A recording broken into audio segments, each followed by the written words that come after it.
तर हे दृश्य आपण पाहतो, एका स्पीड बोटीने या प्रवासी बोटीला जोरदार धडक दिलेली आहे। तब्बल 80 प्रवासी या बोटीमध्ये होते, त्यामधील 66 प्रवाशांना आतापर्यंत वाचवण्यामध्ये यश आलंय, तर तिघांचा मृत्यू झाल्याची माहिती मिळते। दरम्यान देवेंद्र फडणवीस यांनी दिलेल्या माहितीनुसार 7 ते 8 प्रवासी हे बेपत्ता आहेत। सध्या बचाव कार्य सुरू आहे, सर्व यंत्रणा कामाला लागल्याची माहिती फडणवीस यांनी दिली आहे। तर एलिफंटाला जाणारी ही प्रवासी बोट होती। उरण करंजा परिसरामध्ये ही दुर्घटना घडलेली आहे। एका स्पीड बोटीने या प्रवासी बोटीला जोरदार धडक दिली आहे। ही दृश्य देखील आपण पाहतो आहोत, किती स्पीडमध्ये ही बोट होती आणि याच धडकेनंतर ही मोठी दुर्घटना घडली आहे। दरम्यान सर्वच यंत्रणा कामाला लागलेल्या आहेत। 14 नौदलाच्या बोटी, त्याचबरोबर मरीन पोलिसांच्या 3 बोटी, कोस्ट गार्डची 1 बोट आणि 4 हेलिकॉप्टरच्या माध्यमातून सध्या बचाव कार्य सुरू आहे।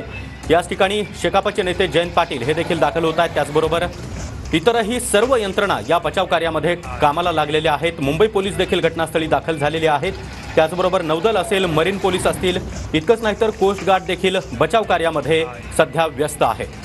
तर नीलकमल नावाची ही प्रवासी बोट होती, ज्यामध्ये दुर्घटनाग्रस्त ही बोट झालेली आहे आणि या बोट उलटल्यामुळे तब्बल 80 प्रवासी या बोटीमध्ये होते, त्यातील 66 जणांना आतापर्यंत वाचवण्यात आल्याची माहिती मिळते, तर 3 प्रवाशांचा मृत्यू झाल्याची बातमी समोर येते।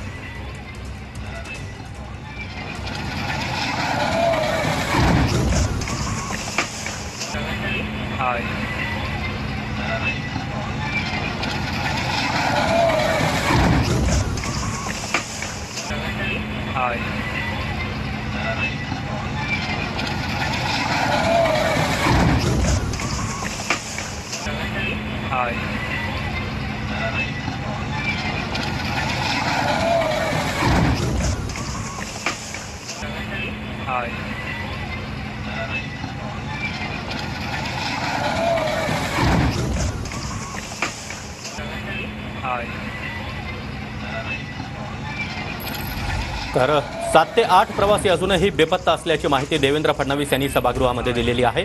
बोटीमध्ये एकूण 80 जण असल्याची माहिती मिळते आहे। त्यापैकी 66 जणांना वाचवण्यात आल्याचं कळतंय। 4 हेलिकॉप्टर, त्याचबरोबर नौदलाच्या 14 बोटीच्या माध्यमातून हे बचाव कार्य सुरू आहे। तर नौदलाच्या बोटीनं धडक दिल्याचा व्हिडिओ देखील समोर आलेला आहे। नीलकमल या बोटीच्या मालकानं तशी माहिती दिलेली होती। 66 जणांना आतापर्यंत वाचवण्यात यश आलंय, तर तिघांचा दुर्दैवी मृत्यू झाल्याची बातमी मिळते। एक